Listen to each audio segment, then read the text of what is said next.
Buenas noches, buenas tardes, buenos días, dependiendo del momento en que veas y escuches este live. Bienvenidos a este encuentro, a este nuevo encuentro de entrevistas que inspiran con nuestra colaboradora de siempre, nuestra queridísima Belén Escobar, psicóloga clínica, infanto juvenil y familiar, que siempre nos regala tantas y tantas reflexiones acerca de temas importantes que, bueno, que de no asistir a una consulta psicológica no tenemos mucho acceso a ella, digamos, acceso con una profesional que nos pueda conversar acerca de los efectos de tantas cosas que desde mi punto de vista deberíamos de saber todos, y de preocuparnos mucho por la salud mental, eh, mm, especialmente cuando tenemos hijos, cuando tenemos familia, etcétera, etcétera. Ya está por aquí nuestra querida colaboradora Belén Escobar de @artestima. Sin embargo, me voy a tomar unos minutitos antes de comenzar hoy en este jueves 28 de abril, para recordarles los próximos eventos que tenemos. Recuerden que tenemos una formación integral e intensiva, propósito de vida desde el ser. Las inscripciones, la fecha tope para la inscripción es el 4 de mayo y arrancamos el martes 10 de mayo. Es solo para 6 personas.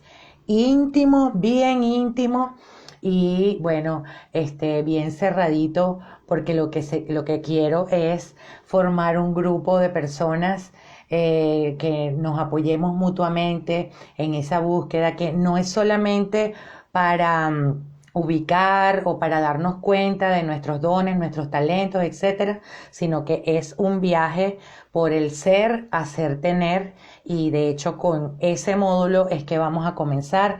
Es un módulo cada 15 días y recuerden que toda la información está en mi Instagram.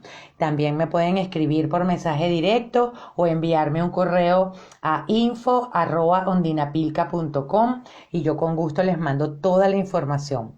Son 12 módulos que vamos a estar compartiendo, uno cada 15 días, y arrancamos con el módulo del ser, hacer y tener. Eso por un lado. Recuerden, 4 de mayo, fecha tope para la inscripción, y arrancamos el martes 10 de mayo con este taller que será vía Zoom, ¿ok? El otro evento que tengo es el peso del desamor, que lo voy a hacer junto a la licenciada Rosa de Almeida, quien es nutricionista, practicante también del curso de milagros, y va a ser también un taller vía Zoom, viernes 10 y sábado 11 de junio. La información también está en mi Instagram. Y hoy tenemos un temazo, como siempre, todos los temas, que es la dinámica familiar de la triangulación. Ya vamos a hablar, porque este tema es súper importante. Vamos entonces a aceptar la solicitud para traer. Si hoy nos ayudan las comunicaciones y el internet, para que estemos aquí disfrutando de esta charla amena, seguramente muy amena, con mi querida Belén. Hola, ¿Cómo hola. estás? Bien, yo tengo un poco de frío, ¿sabes? Estoy con mi primer resfriado de invierno. Así que si me ven sonándome más de la cuenta, es por eso. Pero No, mi nada que amor, te hacer. entiendo perfectamente. Ya yo empecé con la sufridera mía de invierno y también estuve ayer muy resfriada, incluso hasta tenía el oído tapado, Sí, yo ando en las mismas. porque está muy heavy la cosa, los cambios de temperatura por acá. Pero bueno, aquí estamos. ¿Cómo estás tú? Bueno, aparte de frío, bien, chévere, con algunos proyectos, con las Así escucho. consultas, ¿Mm? todo chévere, todo chévere. Ahí todo marchando, como quien dice. Maravilloso, maravilloso, maravilloso. Ya, hoy día nos toca un tema que es bastante interesante. La verdad es que lo propuse por la sencilla razón de que ustedes saben que yo trabajo para tribunal de familia y trabajo también con familias disfuncionales o múltiples problemáticas, si queremos llamarlo de otra manera. Y la verdad es que la triangulación es un concepto que yo veo mucho en las familias disfuncionales.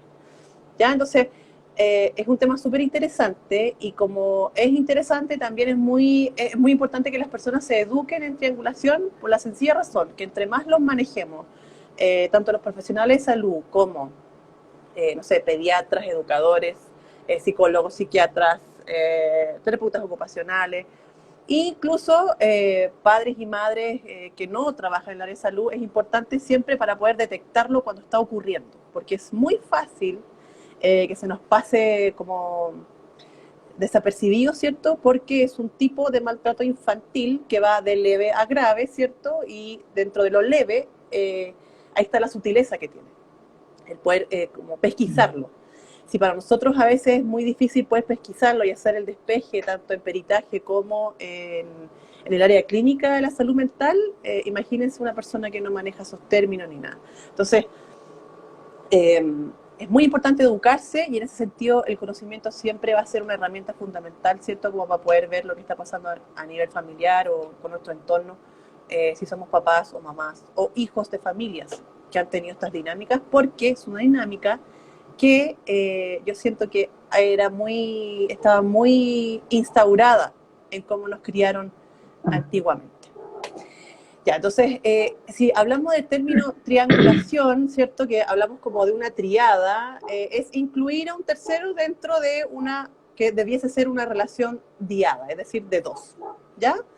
El término triangulación propiamente tal tiene que ver con eso, con que yo no me comunico contigo, pero a través de un tercero yo sí puedo lograr esta comunicación, que es la triangulación propiamente tal, pero cuando hablamos de triangulación parental, significa que yo como papá y mamá soy, o esa relación que tenemos, al quebrarse, propia de, no sé, una separación, un divorcio, yo incluyo a un tercero, pero ese tercero no es un adulto, es un hijo o hija. Cuando se da esta dinámica, en general, se nutre mucho de las familias que son más bien disfuncionales, como dije antes, ¿cierto? Y los estudios tienen que ver en sus orígenes con la terapia sistémica, que ustedes saben que la terapia sistémica, que es un estilo de terapia dentro de la psicología, propone que las familias son sistemas funcionales o disfuncionales, ¿cierto? Y dentro de estos sistemas ellos pesquisaron esto que ocurría frecuentemente en las familias que son multiproblemáticas. Entonces, claro, al no comunicarme directamente contigo, yo alineo a uno de los hijos o hijas, ¿cierto? Para ir en contra del otro progenitor. Entonces, ahí hay como unas 3 o 4 formas de triangulación que la que yo le estoy hablando, que es cuando hay un conflicto explícito o implícito por la pareja, ¿cierto? Buscan alienar a este chico o chica, ¿cierto? Buscar el cariño, el apoyo, la aprobación, y así yo genero un grave conflicto de lealtad. Porque finalmente lo que provocan en un niño es, chuta, ¿a quién le voy a ser leal? ¿A papá o a mamá? ¿Cierto? Y estamos hablando de que son, lamentablemente, y esto es una cifra que podría ser distinta o no existir, pero existe, se da más en niños menores de 12 años. ¿Por qué? Por la vulnerabilidad que tienen. Ustedes saben que las mujeres y los niños somos los seres más vulnerables de un sistema social. En este caso, los más chiquititos son los más vulnerables por esta cosa de que son más sugestionables. Y siempre van a estar buscando el amor y la protección y la aprobación de los padres. Bueno, esa es una forma de triangulación. Hay otra que es ya es derechamente conflictiva, pero tiene que ver con una coalición. Es decir, yo, dentro de esta coalición, tengo una alianza con un hijo, ¿cierto? Pero es necesariamente para ir en contra del otro. O sea, ya ni siquiera alcanza a ser una triangulación leve, sino que esto ya se va directamente al conflicto propiamente. También hay una triada, una triangulación que es desviadora a través de un hijo, pero es atacante. ¿A qué me refiero con esto? Con que el hijo es tomado, como han escuchado el término del hijo problema. Entonces, está el olón de la pareja, ¿cierto? Pero desvían sus problemas de pareja en este hijo que está teniendo problemas graves, ya sea, no sé, patología mental o física. Entonces nos desviamos de lo que nosotros tenemos que acontecer, ¿cierto? Y nos enfocamos en decir, este es el problema, y en base a ese problema nosotros nos comunicamos. Y ahí es utilizado ese niño para generar la tríada, ¿cierto? Y hay otra manera de triangulación que tiene que ver con lo mismo, con esta tríada, pero la desviación tiene que ver con que es más asistidora. ¿A qué me refiero con eso? Que es el típico escenario como del hijo tomado como enfermo. El hijo tomado como enfermo, lo que muestran los padres en general es preocupación y sobreprotección. Entonces ahí también tenemos una manera de triangular que es muy sutil, porque tú podrías decir, hoy no, es que esta mamá y este papá son tan preocupados por su hijo, pero puede estar siendo también una desviación de un problema de pareja a través de esta triangulación con un niño, ¿ya?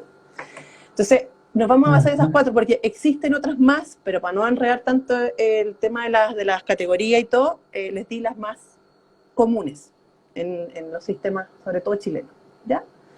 ¿Qué son capaces de hacer los hijos cuando son leales y amorosos, que se sacrifican por estos padres inconscientemente? Se transforman en chicos que se enferman mucho, o que terminan siendo el mediador de esta pareja para que no tengan conflictos, y media entre ambos adultos, toma partido por uno de los progenitores, ¿cierto? Pero también ocurre que se pueden transformar fácilmente en el papá o la mamá de esa papá o mamá que le corresponde. Entonces hay un cambio de rol, ¿ya?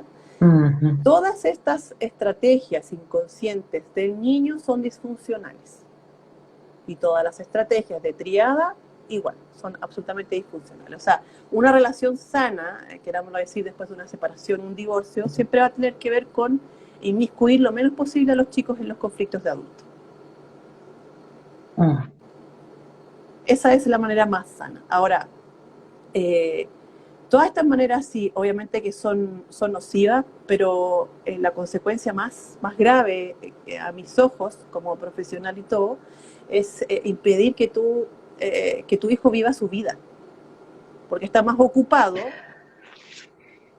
de mediar o de adquirir, mira, deja de adquirir sus propios logros en su propio desarrollo en pro o sacrificándose o más centrado en los conflictos que pasan entre los adultos. Entonces se vuelve un chico que se pierde a sí mismo a través de los conflictos de los padres. Ahí está como la consecuencia, ¿cierto?, que tiene también el enfermarse, el volverse mediador. Como que una cosa va ligada a la otra. Si nosotros pensamos, por ejemplo, en el tema de la triangulación parental, que antiguamente se llamaba alienación parental, se está tomando como un distinto concepto hoy por hoy. Hay que diferenciarlo muy bien de lo que es el maltrato infantil, porque aunque es un tipo de maltrato psicológico infantil, cuando hay triangulación parental, no necesariamente el rechazo hacia otro progenitor va a querer decir inmediatamente que está triangulado, porque pueden existir tipos de abuso sexual, maltrato físico, maltrato psicológico de otro tipo, que va a hacer necesariamente que el chico rechace a esta madre o padre que le está ejerciendo este tipo de abuso. Entonces, tenemos que diferenciar bien lo que es el maltrato infantil abusivo de lo que es la triangulación parental propiamente tal como triángulo. Ya, para que no crean que el solo hecho de que este chico rechace a un progenitor tenga que necesariamente hablar sobre triangulación. En los casos severos de triangulación parental, lo que se ve en los chicos es algo que es bastante triste, pero ocurre con mucha frecuencia, y es esto que se creen una historia de maltrato que no ha existido. Y esa historia de maltrato que no ha existido es por esta distorsión cognitiva que es gestada a partir del discurso de uno de los progenitores. Es ahí la importancia de la sutileza que tiene y de lo delicado que es el tema de la triangulación parental. Porque, por ejemplo, a mí me toca, en el caso a caso, hay, por ejemplo, colegas mías que reciben chicos, pero no entrevistan a uno de los padres, porque no vive con él, porque quizá no está tan inmiscuido en la crianza propiamente tal, pero para nosotros hacer un descarte y un despeje total de la dinámica familiar es necesario entrevistar a todas las personas que están involucradas en la crianza de ese niño, directa o indirectamente. Estoy hablando de Correcto. hasta los profesores. ¿Sí? Tener entrevistas de repente con los Imagínate. educadores. Sí, exactamente. Y claro, al no incluirlos te pierdes de información que es valiosísima, porque una de las cosas que te ayuda a hacer el despeje entre triangulación parental y otro tipo de maltrato es justamente eso, las entrevistas. Las entrevistas y Ujú. el poder ir de manera transversal, ¿cierto? Viendo esta información horizontal para poder ir despejando cuáles son las que se repiten y cuáles son las que no. Sobre todo cuando los chiquititos son muy chiquititos. Ujú. Imagínense que esto también ocurre cuando hay chiquititos que ni siquiera hablan bien. Todo lo expresan a través de los dibujos solamente. Exacto. Belén, estamos hablando de la triangulación padre, madre, hijo, pero fíjate, yo te tengo digamos que no sé si es un ejemplo o es un caso de triangulación, cuando las madres se quedan solas y tienen dos hijos. Ujú, Entonces, fue mi caso fue mi mamá, mi hermano y yo. Y ujú, fíjate la cuestión de que la dinámica de nosotros, bueno, obviamente súper disfuncional, y la dinámica de nosotros era, o yo estaba ocupada totalmente de mi mamá, y mi mamá se ocupaba totalmente de mi hermano, y mi hermano era el hijo problema, entre comillas. mm, Entonces yo estaba como en el medio, era mediadora, era también como que estaba encargada de la felicidad de mi mamá, como que, y cuando desaparece físicamente mi mamá, es que mi hermano y yo logramos ser ujú, hermanos y querernos y amarnos como lo estamos haciendo ahorita. ujú, Ese mismo caso, lo tengo muy, muy presente aquí en Chile, ¿no? Porque también es otro triángulo más, una mamá con dos hijos, una hermana y un hermano, y estos dos hermanos pues se odian, ella todavía está viva, pero estos dos hermanos no se pueden ni ver ni en pintura y compiten entre ellos por solucionarle todo a la mamá por ujú. distintas vías. Entonces, este tipo de triangulación, aparte de la que estás hablando, que están involucrados los padres y los hijos, eh, ¿cómo es esta dinámica en términos psicológicos? ¿Qué es lo que pasa con cada uno de esos miembros? ¿Qué es lo que está haciendo la madre para, inconscientemente, obvio, para triangular de esa forma? Y cómo no, o sea, cómo salir sin esperar que el foco de de la triangulación que es mamá se vaya, porque se te puede ir toda la vida completa en ese juego. Y ninguno de Ujú. los hijos es feliz. Entonces, para Sí, detectarlo, porque es que he visto muchos de estos casos, la mamá se queda viuda, se queda con estos dos hijos, se vuelve el desastre total y la mamá pues obviamente en una dinámica muy enfermiza pues también toma control de estos dos hijos y los hijos no saben qué hacer pues. es que ahí está, porque en el fondo ahí ya no hablarías de triangulación parental, ¿cierto? Porque necesitas dos progenitores para hablar de ese tecnicismo en el fondo, pero es un triángulo igual.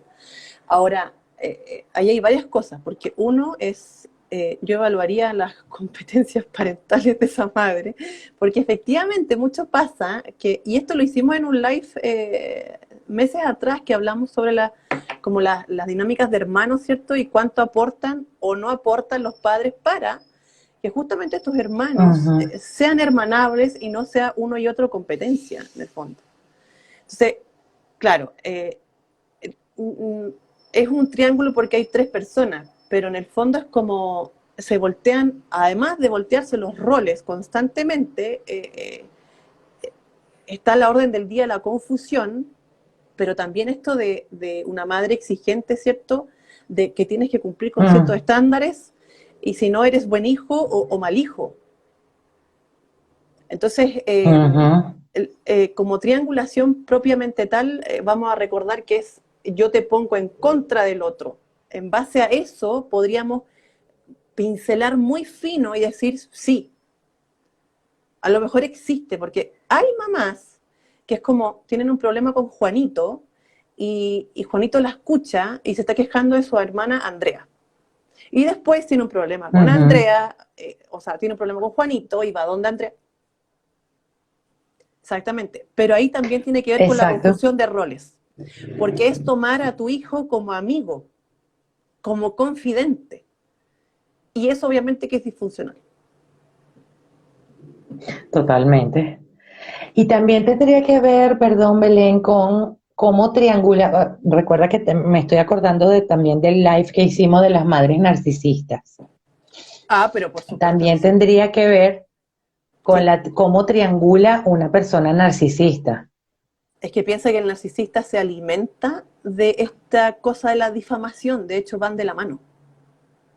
Porque cuando yo te Mm, hablo de coalición contra el otro progenitor, tiene que ver justamente con eso, con que a mí no me basta con aliarme con uno de tus hijos para hacerte pebre. Yo te difamo además, en tribunal, mm, con los cercanos, con tus propios familiares. O sea, si tú lo, por eso es tan necesario entrevistarlos a todos, abuelos, abuelas, todo, porque es la única manera en que tú te puedas dar cuenta si hay otros factores que van de la mano, como por ejemplo lo que hablábamos recién de la difamación, que es muy propio de las conductas narcisistas y en general estas patologías se dan o estas disfunciones se dan cuando hay ciertos rasgos de narcisismo. Como mi necesidad claro. emocional es más importante que el bienestar y la salud mental de mi hijo, porque en el fondo yo estoy priorizando mi propio malestar del divorcio muchas veces, de la rabia que yo siento, de, no sé, de por qué me dejaste o porque me fuiste infiel o porque sencillamente iniciaste una nueva relación. Entonces ahí ya yo Ujú, priorizo mis propias necesidades emocionales en pro de mí y de nadie más. Eso ya es un rasgo bastante narcisista. Entonces, yo te sí, utilizo a ti como una cosa para dañar al otro. Y eso es muy correcto. propio de los narcisistas, tanto mujeres como hombres. Ahora, eh, Exactamente. mira, ¿por qué hablé antes como de los casos leves a graves? Porque ponte tú, yo tengo un... En tribunal tú sabes que se ve de todo. Y se ve de todo lo más terrible, porque a tribunal llegan las personas que no lograron con anterioridad llegar a un acuerdo a través de mediación o de otros canales. ¿Ya?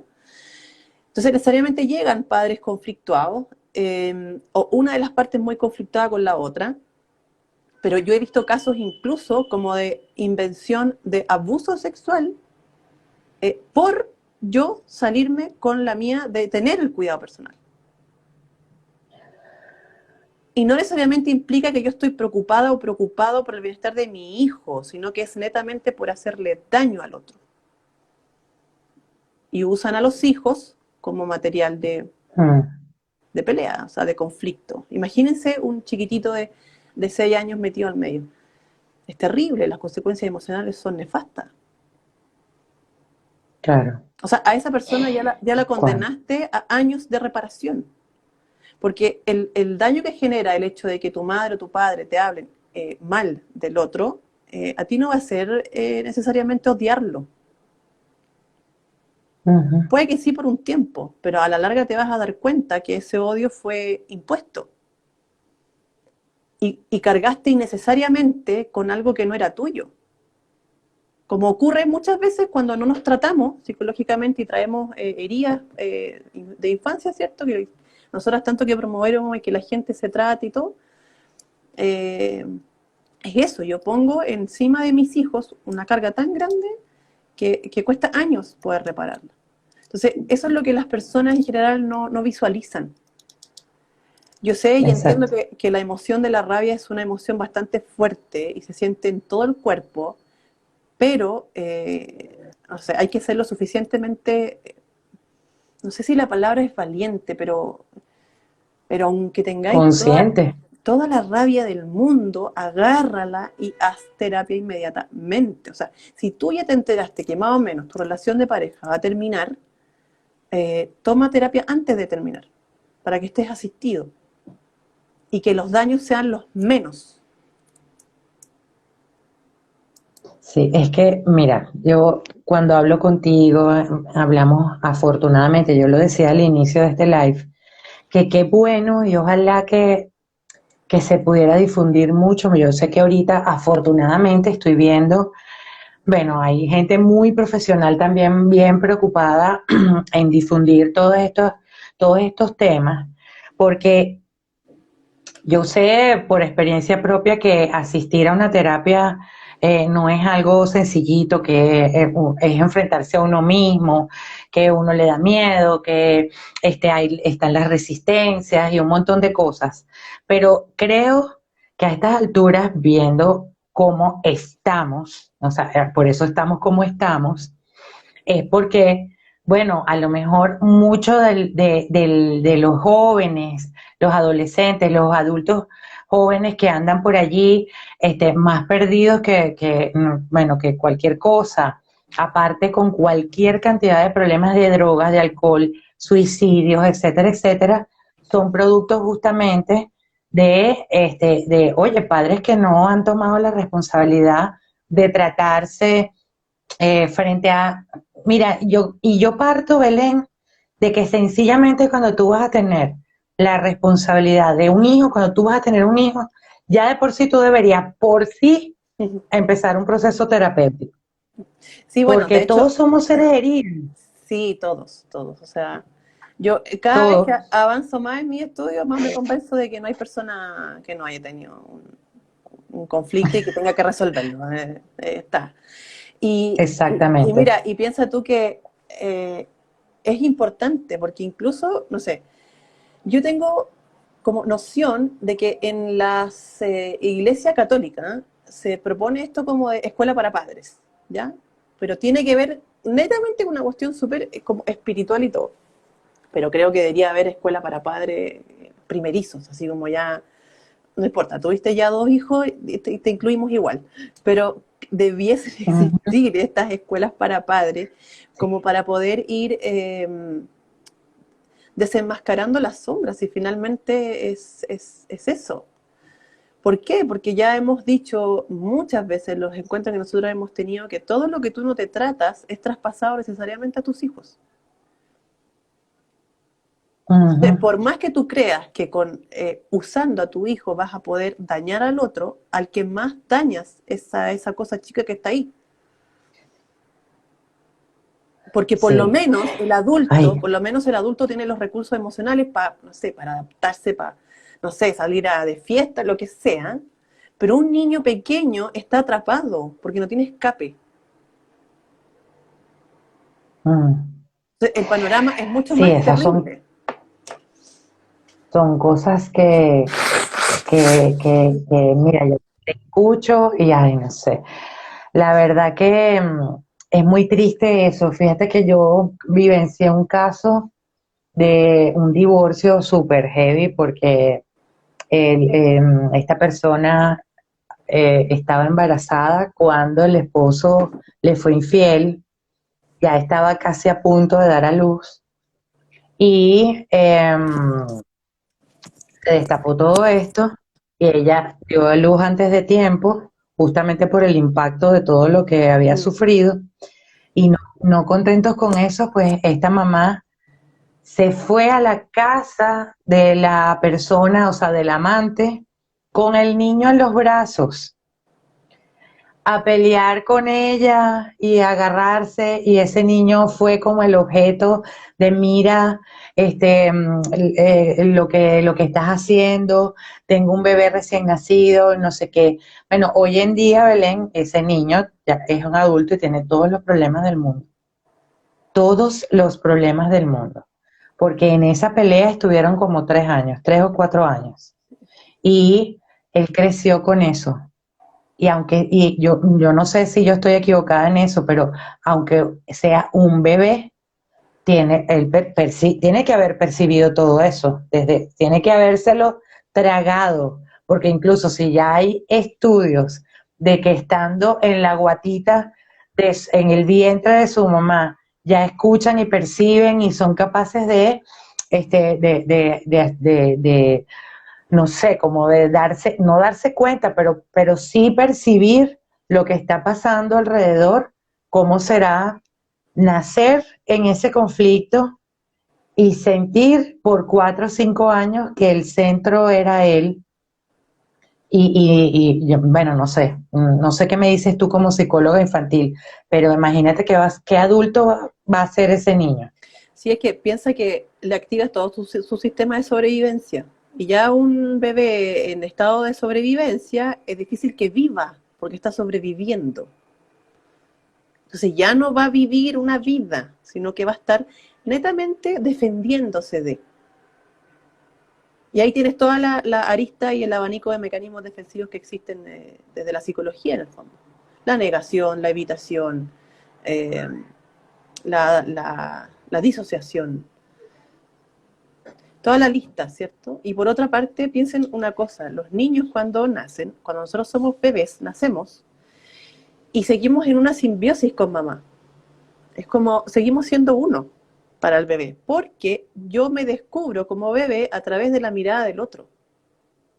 Entonces, imagínense la mirada de esa madre puesta en el niño. Ya es una mirada disfuncional o patológica, o que va a generar cierta sintomatología patológica. ¿Por qué? Porque la ansiedad va a estar presente. Porque además un bebé es todo un sistema de puros sentidos. Si nosotros tenemos 5 sentidos, bueno, hay alguien que postula que tenemos 12, pero voy a irme a la base que son 5. ¿Cierto? Oído, olfato, vista, el cuerpo, sentir y toda la cosa. Imagínense un bebé sintiendo el grito de la mamá.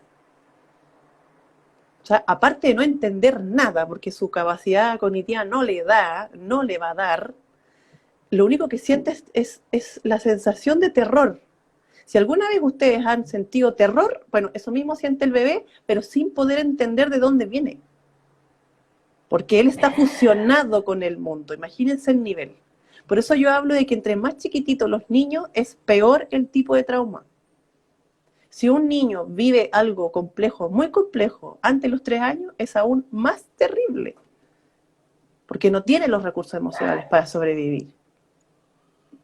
Entonces, claro, Mm. es muy fácil que ellos se vayan al pensamiento mágico, ¿cierto?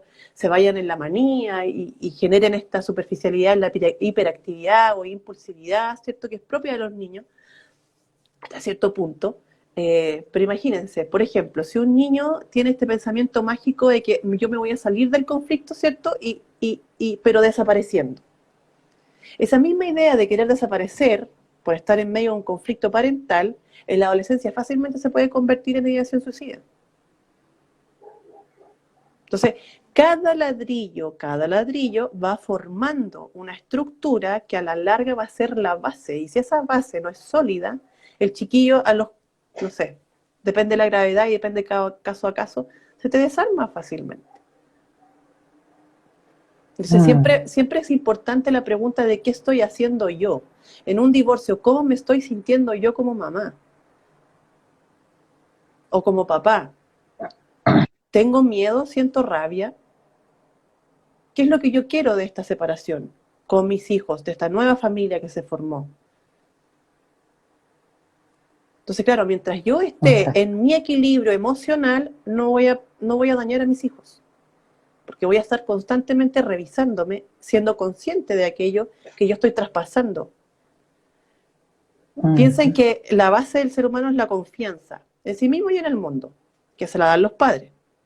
Si yo no puedo confiar en mi propio entorno, ese chiquillo va a crecer con la sensación de que el mundo me quiere hacer daño, porque no confío. Por supuesto. Entonces, el daño que genera el hablar de un mal de un progenitor al otro y tirando la pelota y permitir que este chiquitito sea mediador y todo, o sea, hace que se olvide de sí mismo para vivir para un otro. Y eso ya es sobrevivir también. Sí. Ay, yo tengo un caso que es tan, claro, estoy tratando es a la mamá, bueno, que de hecho es la que tiene la custodia de ese niño. Pero ese divorcio fue tan traumático, Belén, tan traumático, Ujú. que el niño tiene 4 añitos y ya él había controlado sus esfínteres, etcétera. Y era un niño muy tranquilo antes de que sucediera todo esto. Pues el niño, mira, se hace pipí hasta parado, no necesariamente dormido, se hace pipí hasta parado. Se puso de un mal humor, tira Mm. cosas, Sí.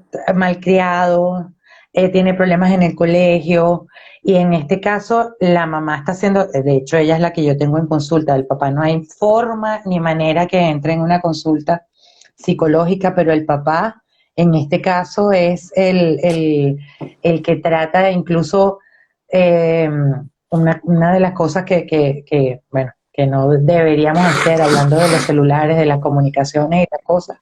Ya el niño aún tan pequeño que está, pero él sabe escuchar los mensajes. Y la mamá, el error que comete es que le deja que escuche los mensajes. Y el papá le Ah, deja unos mensajes terribles no, eso ya es con respecto manipulación. Ujú.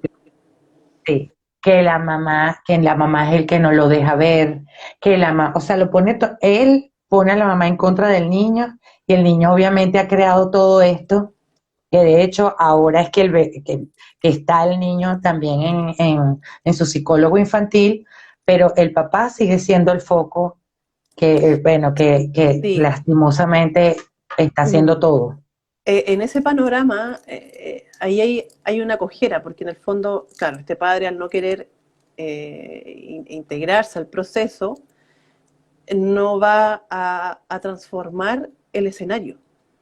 O sea, ¿qué herramientas emocionales le puedes dar tú a un chiquitito de 4 años si el que se tiene que tratar es el papá? Entonces, ahí lo que yo haría sería judicializar el problema y obligarlo a hacer terapia, si no, se reduce la visita. Sí, de hecho, esa es otra cosa, Belén, yo no sé, o sea, hay madres que piensan, no, es que es su papá, es que su papá tiene derecho a verlo, es que su papá tiene derecho a compartir con él. Oye, pero en realidad hay padres que no es sano que se lleven al hijo un fin de semana, que no es sano que se lo lleven una tarde, que no es sano ni siquiera que hablen con ellos. O sea, Sí. es preferible, no sé, tú me dirás como especialista, porque aquí la especialista en los niños eres tú, pero yo particularmente yo no dejaría que un hijo mío se fuese con un padre con estas características, con un padre que sé que va a poner en contra. De hecho, este niño se va con ese papá un fin de semana y el lunes llega peor, llega triste, llega rabioso, llega agrediendo a la mamá. O sea, es una cosa, pero terrible. Entonces, ¿cómo decirle tú a una mamá, mira, no lo mandes más con el papá? No importa que sea el papá, pero no, porque le estás Es, haciendo daño mm, a tu hijo. sí, pero ahí hay que indagar la razón que hay de fondo, porque muchas veces hay mujeres que han sufrido maltrato psicológico por parte de esta pareja, que caen en esa dinámica de Ujú. decir y de justificar, pero también cabe la posibilidad de que todavía esté siendo actualmente manipulada a través del dinero o ya netamente psicológicamente, pero también está como esa creencia todavía como a nivel inconsciente colectivo de esto de esa frase de es el papá, es la mamá, es la tía, ay, pero si es tu abuelo, o sea, olvídalo, no, muy abuelo será, muy papá será, muy primo será, todo lo que tú quieras, pero aquí la sanidad de los niños está primero. Entonces, claramente que es mucho mejor que no tenga visita o que las tenga absolutamente supervisadas. Y eso se puede lograr a través de tribunal. El problema es que la justicia en este país es sumamente lenta y yo creo que todos lo sabemos. Entonces, para tú llegar Sí. a que le regulen las visitas o sean monitoreadas, pasa un año.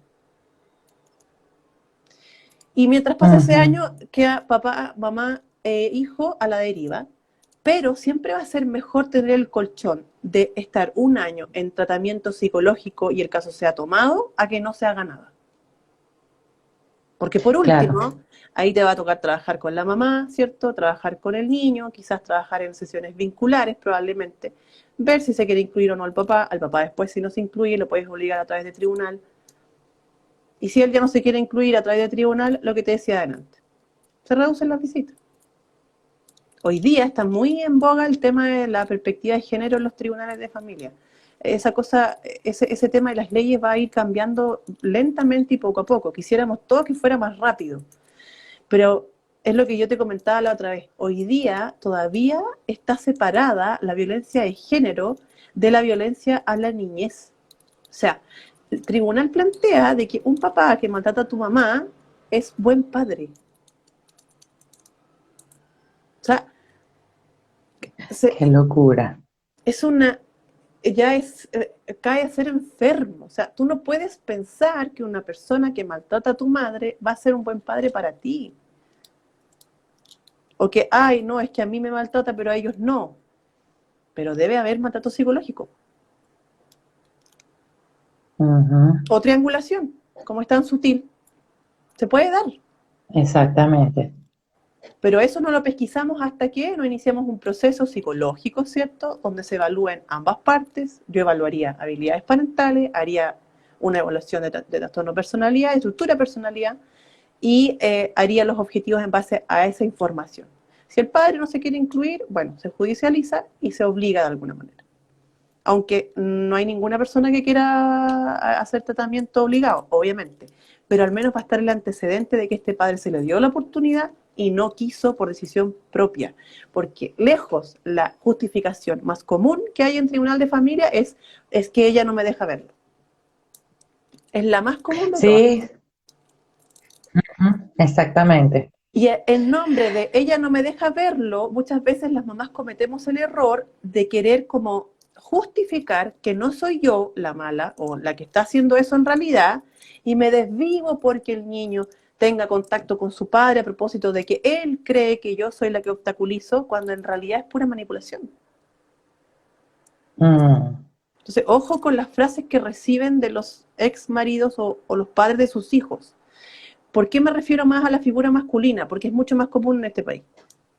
Con esto no estoy sí. diciendo que haya mujeres que lo hagan En Latinoamérica, en Latinoamérica. en Latinoamérica. Sí, señor. Ajá. Sí, señor. Por aquí a Jennifer dice, dentro de mi ignorancia, ¿no sería una opción dejarlo con el papá una semana para que ambos compartan y tengan la vivencia de una educación en conjunto? Ah, Pero ya, no, ella, no sí, sé. ella está hablando de la tuición compartida. Yo no soy muy amiga de la Mm, tuición compartida porque los niños necesitan estabilidad y en el fondo la estabilidad va a tener que ver con la seguridad del día a día, ya de lo que se haga en el día a día. Ahora, siempre van a haber ciertos conflictos entre papá y mamá que van a tergiversar la relación entre papá y mamá, entre la pareja, ¿cierto? O expareja, si quieres llamarlo de esa manera. Pero en el fondo, esa forma de visita o de relación va a ser necesariamente dada por padres sanos. Si no hay padres sanos, olvídenlo. sí.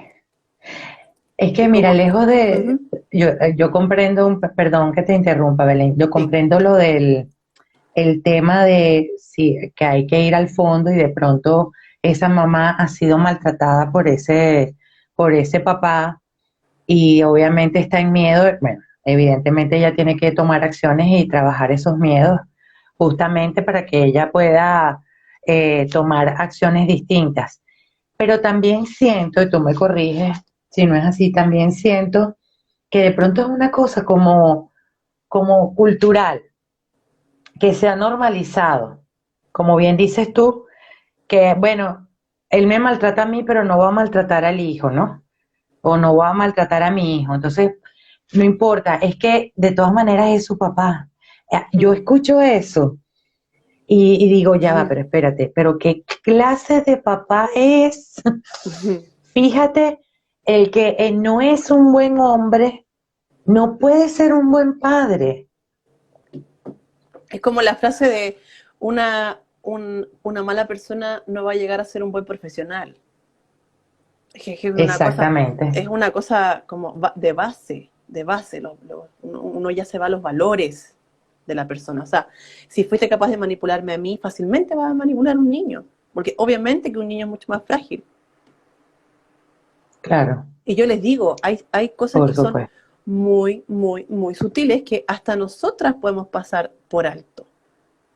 Por ejemplo, no sé, padre separado, divorciado, ya, ok, puede que tú no veas triangulación ni nada por el estilo como, oye, tu mamá, no sé, es aquí, es allá, o tu papá es aquí o es allá. Pero esta cosa como de, ok, no tienen comunicación entre ambos y es como, dile a tu mamá que voy a ir a buscar tal cosa y le está traspasando el mensaje a un niñito de 6. Ujú. Ahí ya hablamos de una cosa que es mucho más leve, pero es igual. O sea, hay que sacar a los niños de esas cosas. No es problema de tu hijo el que tú no te comuniques bien con la otra persona o que tengan problemas de comunicación propiamente tal. Ahora, yo entiendo que después de un divorcio viene un periodo donde, claro, todo se quiebra y finalmente se empiezan a reacomodar las vidas y la cosa empieza a decantar a través del tiempo y todo. Pero eso no quiere decir que se va a volver sano, porque lo que tengo que lograr yo para que se vuelva sano es verme, mirarme. Exacto. Y por lo general es, veo al otro, Exacto. estoy pendiente desde el otro, de lo que hace el otro, para dónde va el otro, cómo está, y me estoy olvidando de lo que está pasando conmigo principalmente y lo que yo puedo estar proyectando en mi hijo. Y bueno, y ahí a través de la modelación, del modelamiento, tú le estás enseñando a tu hijo que tiene que olvidarse de sí porque es más importante el otro. Así como Correcto. si hilamos fino. Pero para estas cosas es necesario hilar fino. Porque ustedes no saben Y es tan común eso, el nivel de frases, no, que es tan, mm, ujú, dime, el nivel de no, no, frases, dime, dime. el nivel de frases chiquititas que van de a poquito. Si ustedes miran una roca y le la gotita y la gotita y la gotita a la larga va a ser un hoyo. Ujú. A esa sutileza me refiero. A ese microanálisis me refiero. Y ese microanálisis muchas veces porque tenemos la emoción y es una interpretación subjetiva que yo puedo hacer con respecto a mis hijos o a mi relación de pareja y lo que está sucediendo en mi entorno familiar o en mi dinámica familiar, que es importante llevárselo a una persona que sea totalmente objetiva, para que vea aquello que tú no estás Claro. viendo. Para eso servimos los psicólogos. Oye, ¿sabéis que aquí, mira, esta frase, no, por esta razón. Mira, aquí podrías hacer esta mejor manera. Cuando ocurra Ujú. esto es lo que puedes hacer. De esta manera tú puedes ponerle límite a tu expareja, por ejemplo. De esta manera tú puedes iniciar una mediación familiar, sobre todo los que conocemos sobre el tema judicial. Entonces, es una orientación que de primera ya es muy buena, porque va a beneficiar a todo y va a poner en evidencia a quien está remando para el otro lado. Es un dicho muy chileno ese, no sé si lo entendieron todas las personas, pero como ir para el otro lado. Sí, es que, bueno, fíjate que hace rato tú decías que, y yo estoy totalmente de acuerdo, que hacía falta escuelas. Mira, yo siento que la gente se tiene que preparar para el matrimonio, Sí, psicológicamente, sí, de todas que maneras. tienen que prepararse para formar una familia, tienen que prepararse, bueno, si me voy más atrás, tienen que prepararse para tener novio, para tener pareja. O sea, prepararse para tener pareja, prepararse para casarse, prepararse para traer familia. Y me voy a lo que algunas veces inevitablemente ocurre, otras afortunadamente no, pero a escuela para divorciados. Porque yo te escucho y es tan común eso de dile a tu papá que tal cosa, o ya que tu papá te va a venir a buscar este fin de semana, entonces recuérdale, por favor, la mesada. Recuérdale que tú necesitas la plata para poder tener en la merienda en la semana. Recuérdale que te tiene que comprar los zapatos. O sea, y eso tú lo escuchas y está ¿sí? tan normalizado, Belén, tan normalizado que de verdad que da grima. A mí me da grima eso cuando lo Sí. escucho. Mm. Y lo normalizado, lo normaliza también los chicos. Porque los chicos a recibir eso, reciben como que eso es lo que hay que hacer y así se relacionan las parejas y todo, y eso es lo que hoy voy a repetir. Así de sencillo. Pero eso no es lo sano. Exactamente, Lo sano es, exactamente. si el papá de tus hijos no depositó la total monto de la pensión de alimentos, a quien tú te diriges es al papá de tus hijos. No mandas a tu hijo como palomita mensajera a, oye, no, o a pedir plata, no. No, porque por algo tú tienes el cuidado personal, por algo tú tienes la patria potestad, por algo tú eres el adulto responsable de ese niño. Sí. No, y lo que viene de vuelta, dile a tu mamá que no tengo, Mm. dile a tu mamá que no, y es la plata para él. ¿Sí? Imagínate lo que, imagínate lo que se forma allí. Y yo te digo que yo, mira, lo he escuchado en la calle, en las micros, en los buses acá, de repente la que está atrás hablando y tienen al bebé allí y están hablando con el papá y trancan el teléfono con rabia y se descargan sobre los hijos. Tu papá es un desgraciado, es un muérgano, que no nos va a dar, que no sé qué, otra vez vamos a tener que pelear por la mesada. Y ese pobre niño, tú volteas y lo ves en el asiento así como queriendo, como decías tú, desaparecer. Desaparecer. ¿Sí? Y hay otra cosa. Cuando tú hablas mal del otro progenitor a un niño, no le estás dejando conocerlo por sí mismo. Si es una persona que no vale la pena relacionarse, el mismo niño va a tomar la decisión un poco más grande. Pero déjalo que lo haga él o ella. Exacto. Que experimente por sí Sí. mismo esta triste realidad. Ujú. Belén, ¿tienes alguna? Bueno, por acá dice Kikita Abril, tengo 40 años y mis padres todavía hacen eso. Dile a tu papá. Sí, ahí yo marcaría el Sí, es que lo que yo límite, decía, yo marcaría el límite y dile tú. O sea, no me metas más. sí, de nuevo. Y fíjate que sí, lo que decías tú que es súper sutil, porque esas dinámicas familiares también como que están como normalizadas. Ujú. Dile a tu papá esto, dile a tu mamá, no, no, ya, mándale el mensaje tú, o ahora que existen, bueno, las redes sociales, entonces todo por WhatsApp, Sí. le mandan el WhatsApp, por favor, le puedes decir a tu papá que tal cosa, reenvíale este mensaje, y eso también lo he visto, Belén. O sea, le mandan el mensaje al hijo para que el hijo se lo mande al papá, para no mandárselo ella, No. para no tener, como no tengo contacto con él. Es una cosa, Mm. pero de verdad terrible. Te iba a preguntar, ¿tienes que nos regales algunas frases sutiles, como esto está tan normalizado? ¿Tienes algunas frases sutiles que nos puedas regalar hoy como para estar atentos? Pero frase sutil como de padres y madres que le dicen cosas a los niños. ¿Mm? Sí. Algo que es muy sutil, pero no es como una frase, sino que es una situación, es esto como de, ojo con quién hablan y cómo hablan de los conflictos con el otro progenitor, por ejemplo. No sé, estoy hablando con mi hermana, por ejemplo, y estoy ahogada y quiero contarle lo que me pasó con el papá de mis hijos ayer. Y me pongo a hablar sin darme cuenta que al lado o cerca o en la otra habitación están los niños. Entonces sale a hablar fuera de la casa, no sé, encierra en el baño, en el auto, pero ellos escuchan y escuchan todo. Incluso si tú vuelves de afuera, van a sentir tu emoción. Mamá, ¿estás bien? ¿Pasa algo? ¿Estás enojada? Sí, Ay, eso es sumamente importante porque pasa súper desapercibido. O sea, en general los adultos creemos que los niños son sordos y en realidad no lo son, sí. para nada. Sí, frases se me vienen, a ver,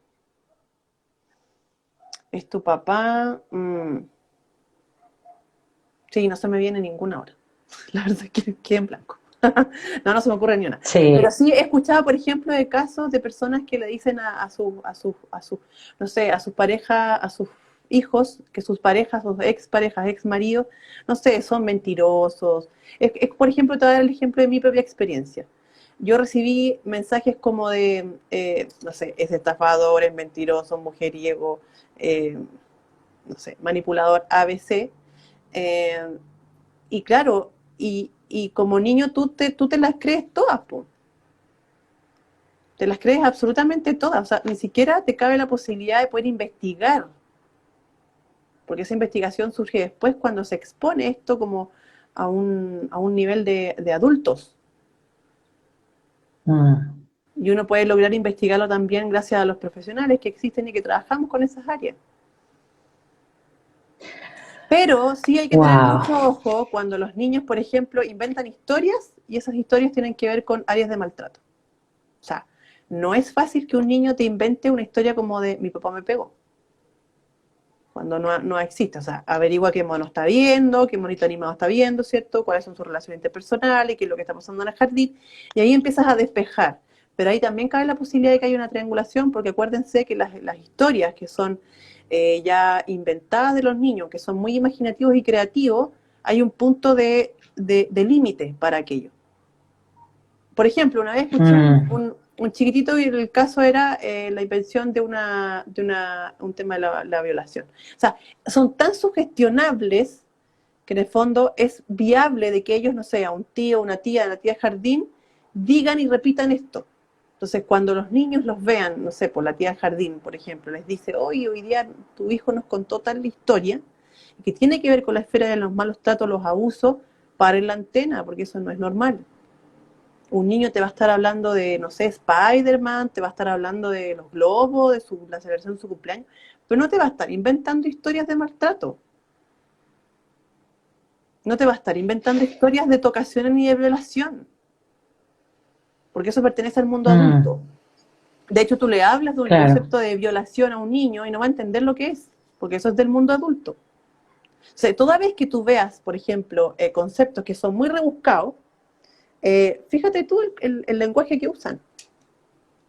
El lenguaje en los niños y en los dibujos son muy decidores. Ahí tú te puedes dar cuenta si tu hijo está siendo víctima o no de triangulación parental o si es que está recibiendo información falseada de la otra parte. Claro.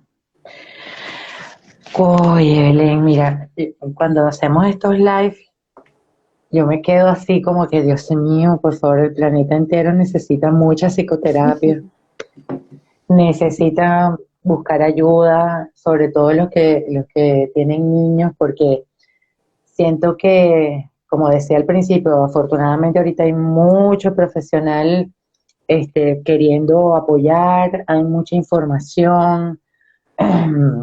Lo que falta es eh, coraje, valentía y sobre todo responsabilidad y conciencia de que, mira, el responsable o la responsable de este niño soy yo, no, o sea, somos nosotros como padres. Si Exactamente. asumimos esa responsabilidad, ambos, a pesar de las resistencias, a pesar de que es difícil o lo que sea, que nos hayan dicho, este, hoy hay que asumir que mientras más me sane, es la garantía de que mis hijos van a estar mejor y que cada día, bueno, vamos a tener una mejor familia, un mejor vínculo y una mejor comunicación. Pero bueno. Sí, Este, hay una ujú, cosa que en el fondo el divorcio forma parte de las crisis vitales de los seres humanos, porque cambia una dinámica completa claro, familiar. O sea, si te vas a divorciar o te vas a separar, créeme que neta es mucho mejor que tú te asesores con una persona de cómo, hasta cómo informárselo a los niños, que te quedes con la duda de. O sea, sí, si tu historia de vida tiene que ver con una familia disfuncional, sobre todo aún. Porque ese ejemplo que tú sí es tan recibiste importante. seguramente no va a ser sano. Y si tú lo quieres hacer de manera sana, busca ayuda antes de informarle a los niños, antes de tomar decisiones, no tomar decisiones con emociones tan potentes como la rabia, por ejemplo, y prepararte para que esa persona en su minuto va a rehacer su vida con otra persona. Claro, Sí. exactamente. Bueno, mi querida Belén, como siempre, súper interesante los temas que nos traes. Gracias por tu tiempo, por tu profesionalismo. Ya, bueno, los que están presentes, muchísimas gracias a todos los que participaron, los que están presentes y a los que van a ver este live, pues recuerden que Belén es psicóloga clínica, infanto juvenil y familiar, con toda la disposición del mundo a atenderlos y la encuentran en @arteestima para que puedan hacer sus citas. Por favor, hagan muchas citas con ella, porque aparte de ser una excelente profesional, es una hermosa mujer, tiene muchas herramientas espirituales que entregar también y es un ejemplo de vida, me consta. Así que, sobre todo, como toda su dinámica, es una dinámica que ella misma ha procurado sanar, un ejemplo de eso, pues, de cómo sanarse para transmitirlo mejor a sus hijos, primero a su entorno, porque no puede ser casa de herrero, cuchillo de palo, No, sino primero su entorno y después para afuera. Así es, ¿no? exactamente. Sí, así es. Gracias por el espacio. Educarse es fundamental y bueno, nos vemos en otro encuentro ahí en mayo, que es mi mes, porque yo estoy cumpleaños el Venga. 19 de mayo. Les paso el dato. Ay, bueno, estaremos pendientes para mandarte un mensaje de feliz cumpleaños. Y bueno, ya veremos el tema, invitando a las personas que también nos puedan enviar sus propuestas de temas. Ya nos veremos en el mes de mayo y bueno, también recordando que huir no es No es sanar. sanar. Así que, Ya, preciosa. bueno, Muchas gracias, un abrazo. besos. Te quiero mucho. Chao, chao. Yo también. Bye.